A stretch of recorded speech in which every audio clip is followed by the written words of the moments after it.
Vamos iniciar agora a quinta parte do nosso módulo de reações inorgânicas, agora nos dedicando a aprender a balancear reações pelo método importantíssimo, que é o método da variação do NOx, também chamado método da oxirredução.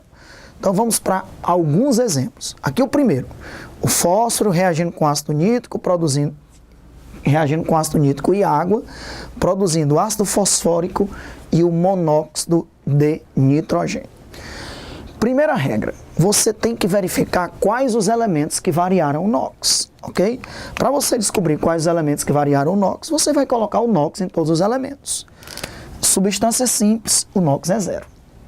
O oxigênio é -2, o hidrogênio é +1, o nitrogênio é +5 para poder zerar. Você tem que ser rápido nisso aqui, porque é algo muito simples. O oxigênio é -2, o hidrogênio é +1 para poder zerar. -8, +3, o fósforo é +5. Como o oxigênio é -2, o nitrogênio é +2. Então, coloque os NOx de todos os participantes, porque a primeira regra é verificar quem variou o NOx. Quais foram, então, os elementos que variaram o NOx? O fósforo, ele passou de 0 para +5.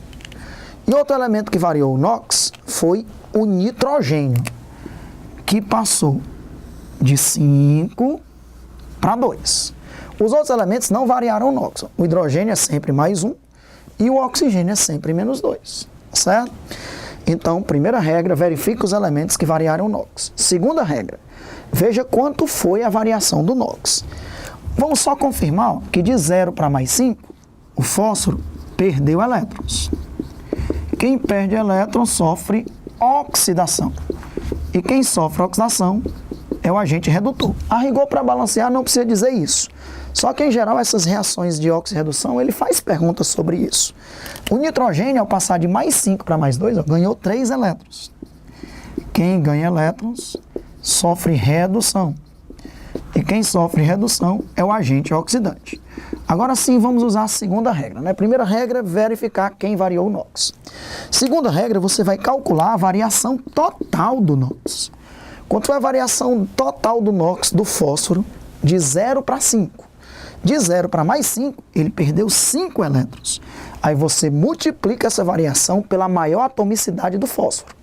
A atomicidade é o índicezinho que aparece aqui depois do fósforo, que aqui é 1 e aqui também é 1. Então vou multiplicar por 1, que dá 5.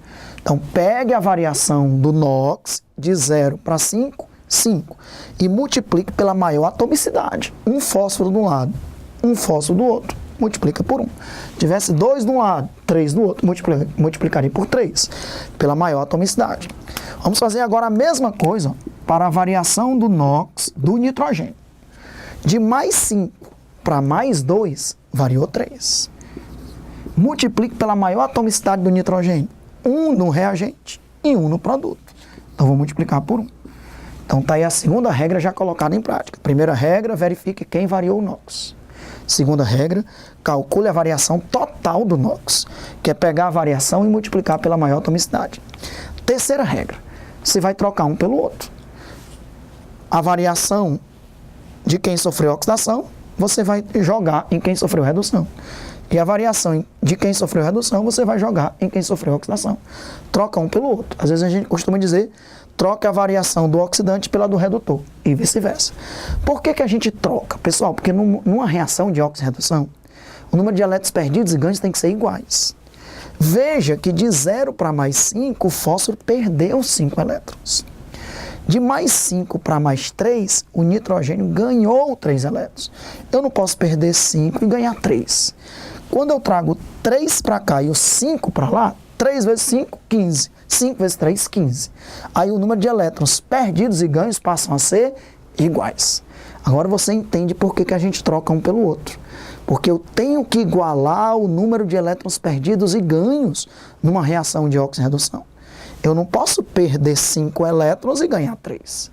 Eu tenho que perder 15 e ganhar 15. Agora tem uma regrinha que muitos negligenciam e eu quero que você nunca esqueça. Eu tenho que trocar a do oxidante pela do redutor. Tudo bem, para que iguale os elétrons. Mas de que lado da equação você vai fazer isso? do lado dos reagentes ou do lado dos produtos? Eu vou trocar ó, o 5 pelo 3 no lado dos reagentes, ou eu vou colocar o 3 e o 5 no lado dos produtos. De que lado, Alexandre? Tem uma regrinha que diz assim, você deve trocar do lado que tiver os maiores índices. Se os índices forem iguais nos reagentes e nos produtos, tanto faz trocar de um lado como do outro, você acertará de qualquer jeito, tá certo? Então vamos contar os índices. Ó. O índice do fósforo é 1 e o índice do nitrogênio também é 1, somando dá 2. O índice do fósforo é 1, o índice do nitrogênio também é 1, somando dá 2. Como os índices do fósforo e do nitrogênio, que são os elementos que variaram o NOx, são iguais de um lado e do outro, tanto faz você trocar nos reagentes como trocar nos produtos, o resultado será o mesmo, ok? Então vamos trocar do lado dos reagentes. Quanto foi a variação do fósforo? 5, pois eu coloco no nitrogênio. Quanto foi a variação do nitrogênio? 3, pois eu coloco no fósforo. Pronto. Se você fez isso aí, você acertou a questão. Porque agora é só contar. E eu sei que você sabe contar. Me ajude a contar de um lado e do outro, porque agora você conta finalizando o balanceamento. 3 átomos de fósforo de um lado, 3 átomos de fósforo do outro. 5 átomos de nitrogênio de um lado, 5 átomos de nitrogênio do outro. Agora é só ir contando para finalizar. Só para você ter certeza que poderia ter trocado de um lado e do outro, ó, a variação do fósforo foi 5, ó, você colocaria no nitrogênio. A variação do nitrogênio, que foi 3, você colocaria no fósforo. Tá vendo? Como se você tivesse trocado ou do lado dos reagentes ou do lado do fósforo, daria, do lado dos reagentes ou do lado dos produtos daria igual. Por quê? Porque os índices que eu contei de um lado e do outro deu 2 e 2. Quando dá igual, pode trocar de um lado ou do outro. Agora, se der diferente, tem que sempre trocar do lado maior. Seja o lado dos reagentes ou seja do lado dos produtos, ok? Vamos continuar nossa continha. Vamos contar agora, por exemplo, os hidrogênios. Ó. Se a gente contar os hidrogênios aqui, tem 9. Ó. Aqui tem 5. Tá faltando 4. Então eu coloco um 2 aqui, ó. Para ficar 5 com 4, 9. Aqui também tem 9. Vamos contar os oxigênios. 5 vezes 3, 15. E 2, 17. 3 vezes 4, 12. E 5, 17.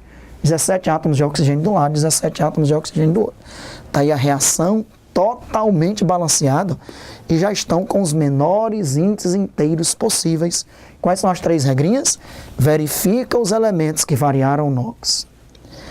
Calcula a variação total do NOx, que é a variação do NOx multiplicada pela maior atomicidade, e depois você inverte a do oxidante pela do redutor e vice-versa. Mas de que lado faz isso? Do lado que tiver a maior atomicidade. Dos reagentes ou dos produtos. Se tiver a mesma atomicidade, pode trocar do lado que quiser. Ou do lado dos reagentes, a variação do fósforo, coloquei no nitrogênio, a variação do nitrogênio, joguei no fósforo, ou do lado dos produtos. A variação do fósforo, coloquei no nitrogênio, e a variação do nitrogênio, coloquei no fósforo. Depois que você faz isso, acabou. A não ser que você conte errado. Né? Como eu sei que nós sabemos contar, você finaliza contando os átomos de um lado e do outro, deixando por último aqueles elementos que aparecem mais para você fazer a contagem, ok? Vamos para mais exemplos, que esse foi apenas o primeiro.